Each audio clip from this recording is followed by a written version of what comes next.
are following a cop because you got a fine. You didn't have a driving license with us. So we gotta follow the guy to pay the fucking fine in the police station.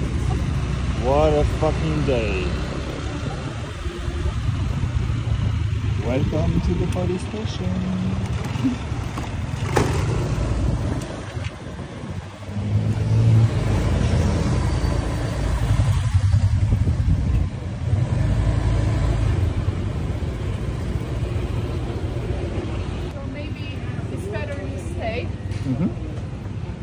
And I go pay. That's so sweet from you, Jasmine. Dün de polis çevirdi ama bir arkadaşımız Instagram'dan bana bir makbuz göndermişti. Demişti ki eğer polis çevirirse de ki ben zaten ödedim bunun parasını. Uluslararası ehliyetin olmamasının cezasını ödedim de dedi. Dedim tarih, isim falan kontrol etmezler mi? Yok hiç bakmıyorlar, izin veriyorlar dedi. Aynen de öyle oldu. Polis çevirdi, makbuzu gösterdim dedi. 3 gün süren vardı ama hadi tamam dedi. Ama bu seferki polis sadece güne baktı, bakın gün 6, yıla bakmadı bile. Tarihi bilmiyorum ama eski bir makbuz bu, arkadaşın önceden ödediği. 3 günü geçmiş dedi, ödemen gerekiyor dedi. Yani hangi polise denk geldiğine göre durum değişiyor ama 500 baht dedi. How do you feel? Sad, but anyway. Yeah. That's the way it is. Yes. Devam ediyoruz paya doğru. Lastik India. Of, bir patladı arkadaşlar. Her şey çok güzel gözüküyor. O kadar açız ki. Bugün Buda günüymüş. Bir şekilde bira satılmıyormuş.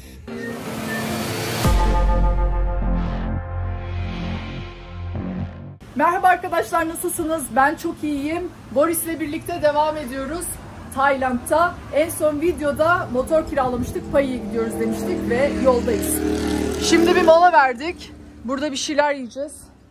Yaklaşık 1 saattir yol yapıyoruz. Böyle tatlış bir yer yol üstünde bulduk. Bir şeyler yiyip sonra Pai'ye doğru devam edeceğiz. 1 saattir yoldayız. Ana yoldan daha yeni ayrıldık ve her yer yemyeşil oldu. Çok güzel bir yere gidiyoruz. Çok seveceksiniz eminim. Yemeğim geldi, sebzeli.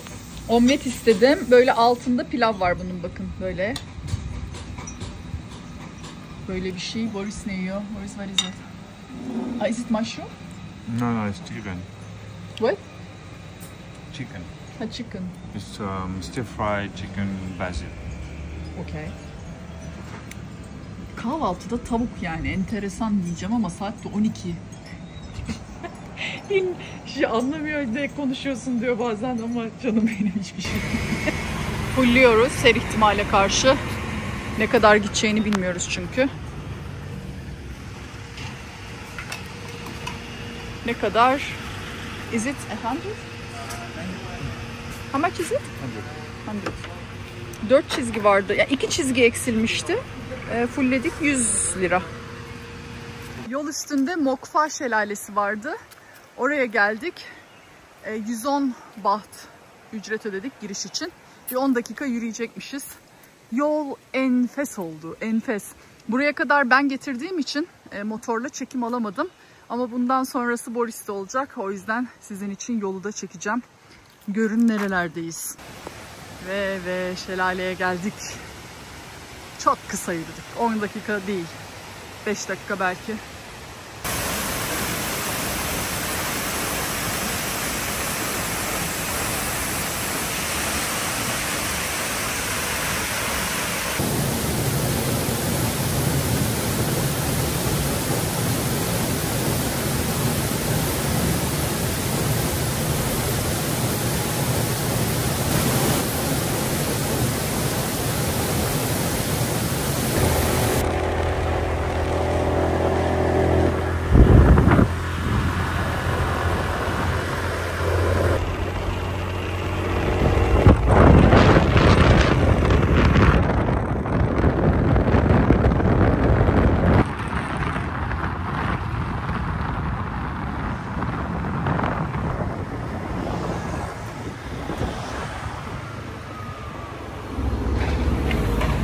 Lastik India.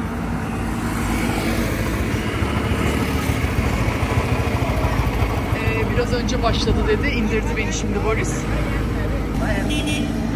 5 kilometre ileride varmış bir yer. Gidiyoruz. Yok, giderek iniyor. Ben çanta da var sırtımda, çok ağır. O yüzden şimdi ben burada bekleyeceğim. Boris gidip gelecek. Önce bir ama kiraladığımız yeri arayacağız. Çünkü öbür türlü bazen kabul etmiyorlar yaptığımız masrafı. Aradık kiraladığımız yeri. Dediler ki biz size birini göndereceğiz. Bekleyin, siz yaptırmayın. O yüzden böyle geldik. Böyle tatlış bir yerdeyiz. Bir şeyler içeceğiz. Keyfimiz yerinde. Acelemiz yok. Sağ salim gidelim gideceğimiz yere. Önemli olan o. Oh, mis gibi de.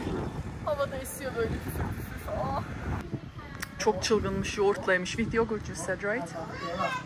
Blueberries. And blueberry. Oh. Siz kendiniz yaptırın dediler. Boris gidiyor şimdi. Ben burada beklemeye devam. Yaklaşık dediğim gibi 5 kilometrelik yol yapacak. Tek başına gitmesi daha iyi olur diye düşündük lastik sebebiyle.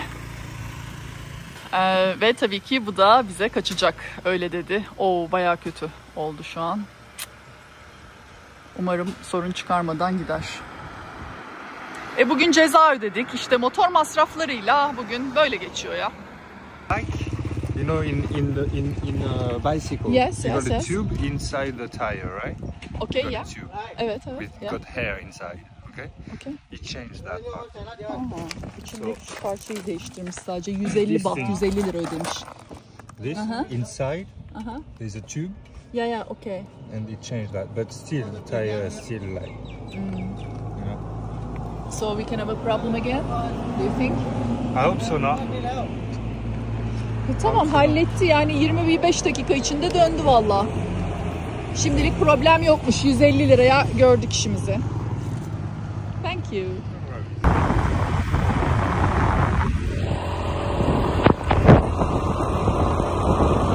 Sadece 5 dakika gidebildik ya. Dışarı çıkmış, adamı yerleştirememiş. Yine kaldık yolda.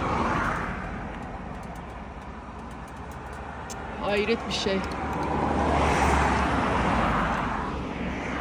Geçtik de o şeyi, tamir ettirdiği yeri. İleride yine kafe gibi bir şey var. Oraya doğru yürüyoruz. Yardım isteyeceğiz. Şaka gibi. Çeviriyle anlatmaya çalıştık derdimizi ama çünkü adamların telefonu yok bizde. Aynı yere umarım arayacaklar, gelecekler diye umuyoruz. Resmen balon yaptı ya bu. Adam bakarken bir patladı, ödümüz koptu suratına doğru. Bu sefer korktum yani, zıpladım yerimde. Bir süredir buradayız. Hava kararacak. Olsun. Üstümüze kalın bir şeylerimiz de var. Çünkü gece burada sıcaklık bayağı düşüyor. 15 derecelere, 13-15 derecelere düşüyor. Dağlık olduğu için. Motorla da serin oluyor biliyorsunuz. I want four. It's not a photo, it's a video. It's a video. YouTube. Sonunda oldu. Geldiler ama bayağı hava artık şey oldu yani, kararmak üzere. Bu arkadaşla tanıştık. Hertz. Sağ olsunlar, o kadar güler yüzlü, o kadar yardımcı oldular ki. Lastik tamam dediler. Umuyoruz sorun çıkarmayacak. Bir süredir yoklar. Neredeyse 20-25 dakikadır test ediyorlar. Burası da işte beklediğimiz yerde. Yaklaşık 1,5-2 saatlik yolumuz daha var. Belki daha uzun sürer. Hadi bize bol şans.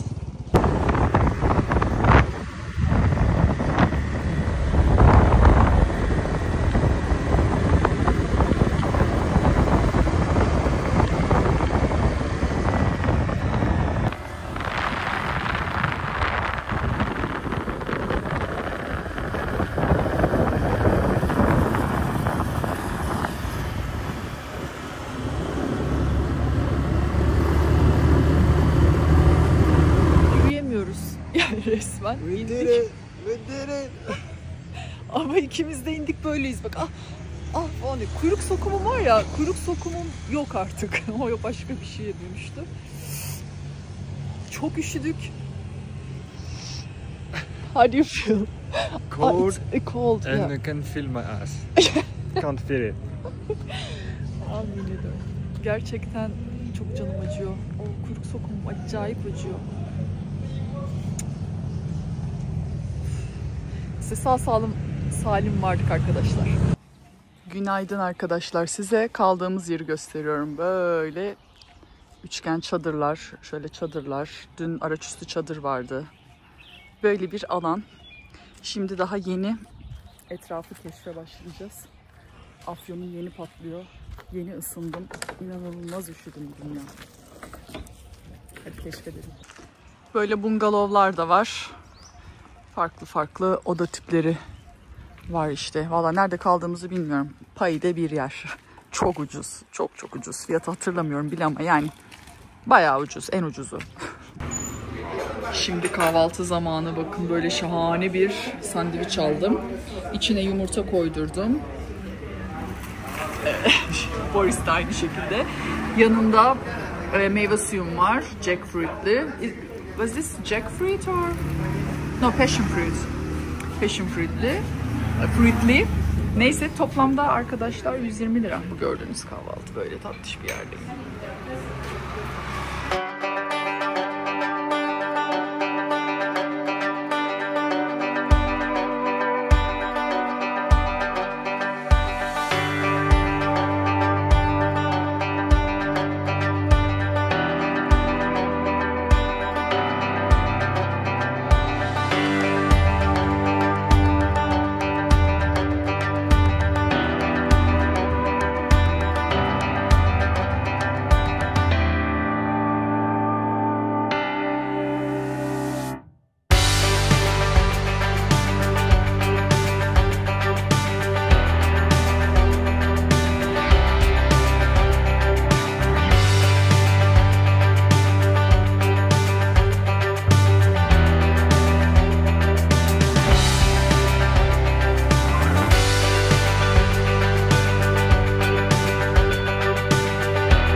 Bugün Buda günüymüş. Bazı günler böyle oluyormuş ve hiçbir şekilde bira satılmıyormuş. Yani alkol satışı olmuyor diyor aslında ama kokteyl alabilirsiniz dedi geldiğimiz mekanda. Ve hiçbir yerde yani marketlerde falan da bira satışı olmuyormuş. Kokteyl niye oluyor dedim. Onu dedi bardak içinde hazırlıyoruz falan. İyi peki dedim. Şöyle bir yerdeyiz göstereyim. Bu arada gün batımı için geldik buraya. Güneş hala çok tepede. Kavuruyor. Manzaramı gösteriyorum. Evet manzaram Boris şu anda. Güneş arkasını döndü. Güneş arkada dağların üstüne batacak ama böyle bir yerdeyiz. Etrafı da yani geldiğimiz yeri de göstereyim size. Ortada DJ çalıyor şu anda.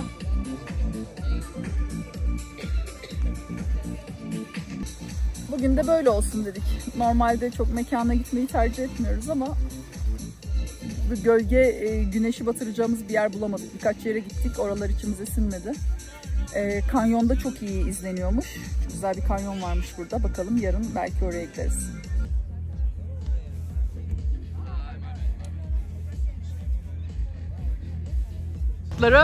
Burası Walking Street yani yürüyüş yolu diye geçiyor. Gece pazarı kuruluyor buraya. Biz de şimdi bir şeyler yiyeceğiz. Biraz bakınırız, yürürüz, etrafı geziniriz. Şimdi buradan dumplingle başlıyoruz. Sebzeli alacağız. Şunlar çok lezzetli oluyor. Böyle yol boyunca ondan bundan ala devam ederiz.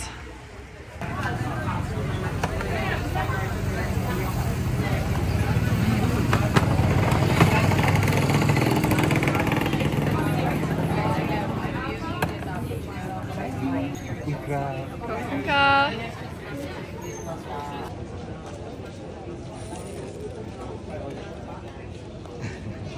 It goes to the other way. Yes.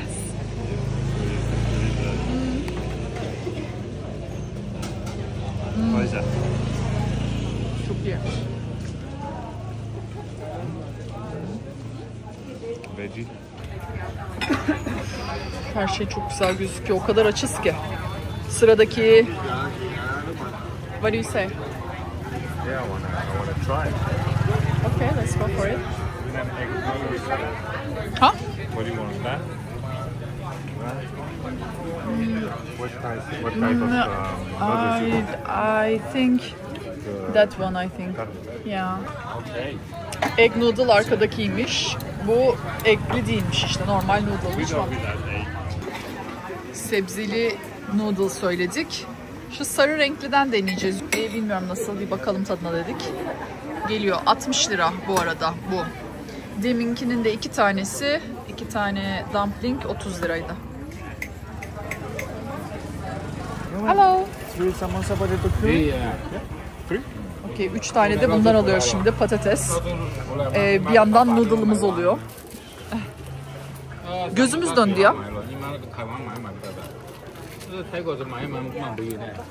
Noodle'cı da böyle bununla çalışıyor. Bize numara falan verdi. Sanırsın restoran. Bayağı şeyler yani. Dolular. Ve sonunda noodle'ımıza da kavuştuk. Please, por favor. Por favor. Por favor.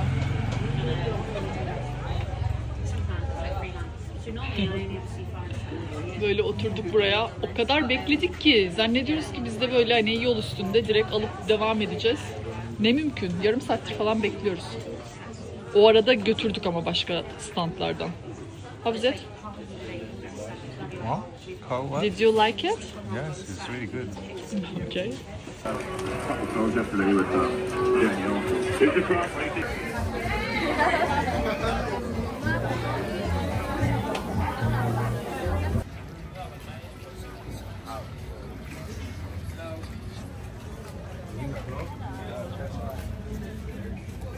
Şimdi de muffin alıyoruz. Bak kendimizden geçtik.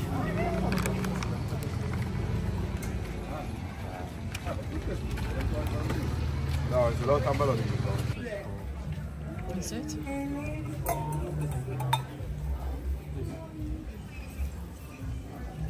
Burada da yerel Tay yemekleri yapıyor arkadaşımız yine. Böyle çok güzel notlar yazmışlar yiyenler. En iyi yemek buraya gelin, burada yiyin falan gibi. Böyle bir şey.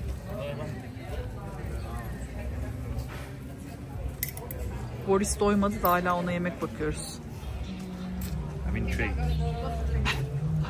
I know what it is. I want to know the taste of it. Ha, okay. Bu da 60 liraymış. Nasıl şimdi deniyoruz. Mantarmış bu arada. Yanına bir sürü sebze koydu çünkü vegan. Yani Boris vegan değil de yemek burada vegan. How is it? Try it. Sure, I'm gonna try it. Burada da çeşit çeşit çaylar var. Alkol yok diyor, işte Wi-Fi yok, tuvalet yok, işte sağlıklı şeyler var sadece diye yazmışlar. İçeride de millet bayağı terapi halinde.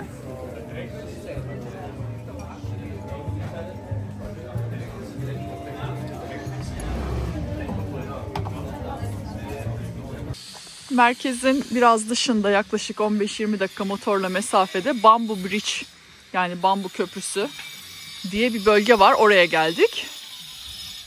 Buraları hep böyle pirinç terasları ama tabii mevsimi olmadığı için şu anda yeşil olarak göremiyoruz. Gelin ileride neler varmış bakalım, nasıl bir yermiş ama yol olağanüstüydü. Of, ben kullandığım için çekemedim ama yani yemyeşil, yemyeşil. O kadar güzel yerler ki arkadaşlar. Çok huzurlu ya.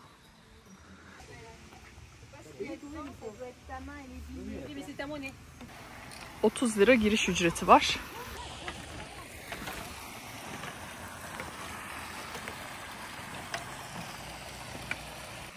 Ay benimkiler var burada. En sevdiklerim. Ay çiçekleri, şunlara bakın. Güneşe doğru kaldırın kafanızı ya. Hadi. Bayılıyorum bunlara, böyle hep beraber güneşe doğru dönüyorlar ya. Bayılıyorum ayçiçeği tarlalarına. Burada böyle küçük bir kısmını gördük. Minnak bir ayçiçeği tarlası yapılmış.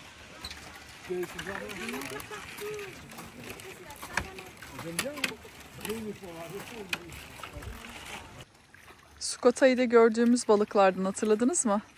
Bir önceki videoda.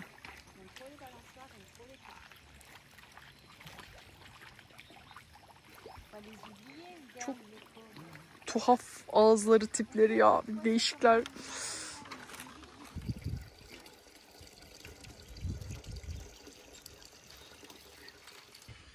Bu gördüğünüz her yer pirinç tarlaları ama gördüğünüz gibi mevsiminde olmadığımız için renkler böyle oldukça bozkır bir hali var. Yemyeşil olduğunda çok daha güzel oluyor tabii.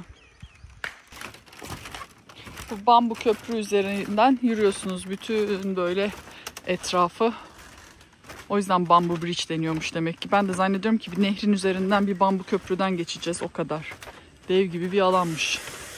Selamlar. Ne habersiniz yahu? En son Laos'ta bol bol görüyordum sizi. Ay yavru var arkada. Ay. Bir paytak paytak yürüyor.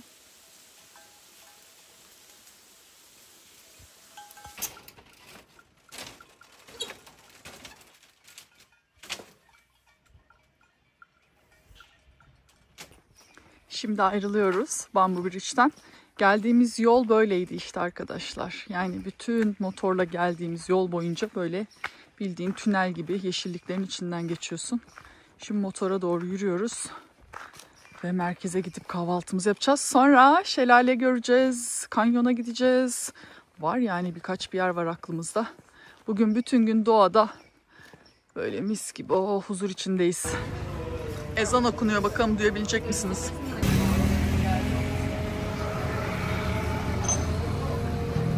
Müslüman nüfus fazla mı acaba diye bir bakayım dedim internetten. Öyle bir durum yokmuş ama Payi'de yaşayan bir Müslüman kitle varmış. Azınlık, bayağı azınlık.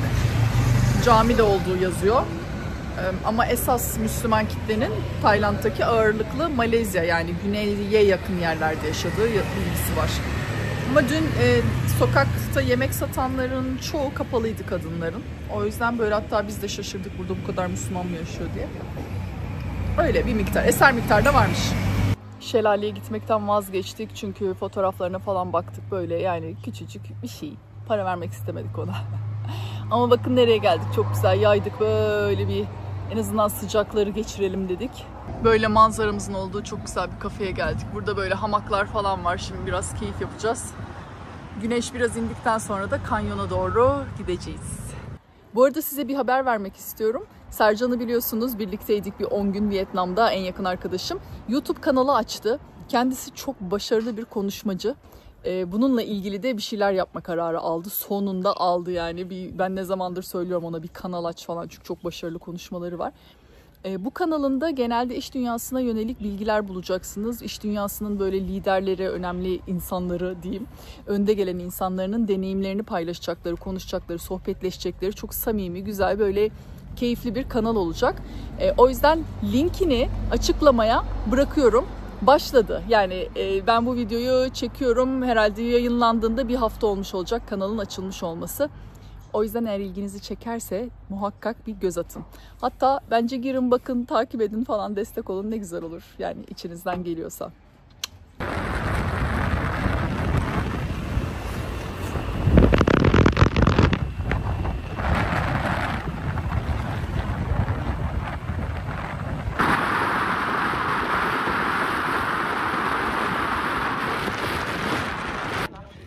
Kanyona geldik.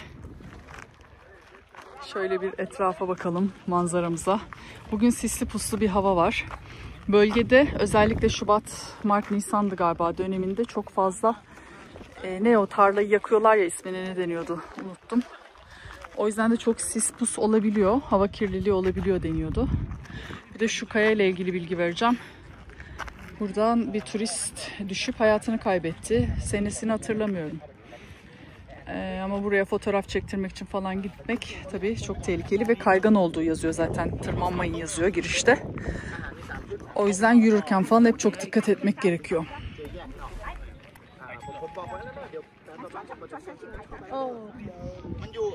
Şöyle devam edelim biraz. Hep dikkat etmek gerekiyor çünkü gördüğünüz gibi iki tarafta düşersen ölebilirsin. Herhangi bir önlem falan yok.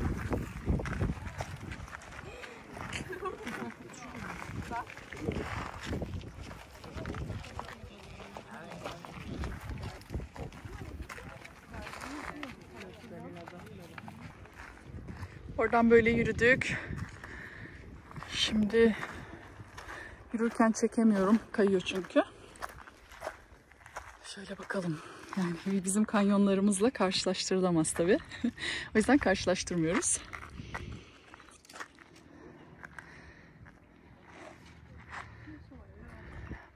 Ama alabildiğine yeşil tabii, çok güzel bir doğa.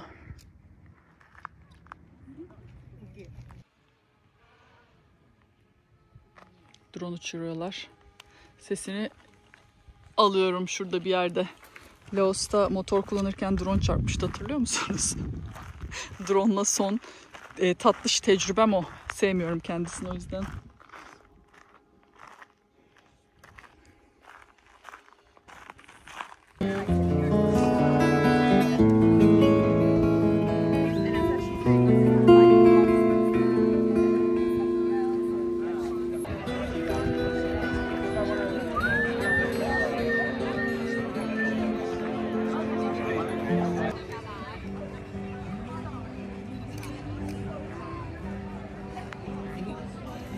Pai'den ayrılma vakti geldi. Chiang Mai'ye dönüyoruz. Yine motorumuza atladık. Yaklaşık 1-1,5 saattir yoldayız. Bu sefer yolculuğumuz gayet sorunsuz gidiyor. Aman maşallah diyelim. Size yolla ilgili şöyle bir bilgi vereceğim. Yani 130 kilometre Chiang Mai Pai arası ve bütün yol böyle asfalt. Hiçbir problem yok. Virajlı evet ama yani motor kiralayıp gitmek bence en müthişi, eğer motor kullanmayı biliyorsanız, öyle söyleyeyim. Ama otobüs vesairede alternatifler var. 9'da çıktığımız için üstümde mont var. Bununla bile bayağı üşüdüm. Parmaklarım falan hafif uyuştu. Ben kullandım. İşte 1,5 saatimiz falan daha kaldı. Şimdi burada böyle yol üstünde bir kafede mola verdik. Biraz totolarımızı dinlendirelim dedik. Bir kahve içeceğiz. Böyle tatlış bir yer yine. Şu ağacı göstereceğim size. Öyle güzel bir ağaç var ki. Anlaşılıyor mu acaba çiçekleri? Heh. Şuradan belki. Ya şunun güzelliğe baksanıza ya. Yaklaştırayım, çiçeğine bakın.